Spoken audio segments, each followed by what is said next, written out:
അമ്മ അമ്മ എന്താ എനിക്ക് കീബോർഡ് വേണോ? ഇപ്പൊ എന്തിനാ നിനക്ക് കീബോർഡ്? പഠിക്കാൻ. എന്തോ പഠിക്കാൻ? നീ കീബോർഡ് വേണ്ടെന്നു പറഞ്ഞതല്ലേ, പിന്നെ എന്തിനാ നിനക്ക് ഇപ്പൊ കീബോർഡ്? പഠിക്കാൻ അമ്മ.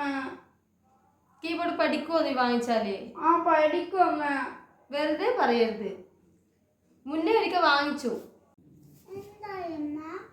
ഒന്നുമില്ല മോളെ, മോള് പഠിച്ചു. ഇത് നോക്കിയേ, അന്ന് നന്ദുവിന് വേണ്ടി വാങ്ങിയ സാധനമായത് കീബോർഡ്. ഇതിപ്പോ ആർക്കും വേണ്ട. ഇതിപ്പം വായിക്കാൻ പോലും ഒരാളില്ല. നമ്മൾ തന്നെ ഇത് വായിക്കേണ്ടി വരും. ഇപ്പൊ ഏട്ടന് വേണ്ട ഇത്.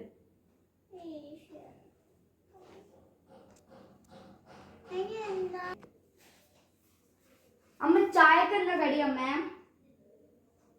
ഇതെന്താ അമ്മ സംഭവം?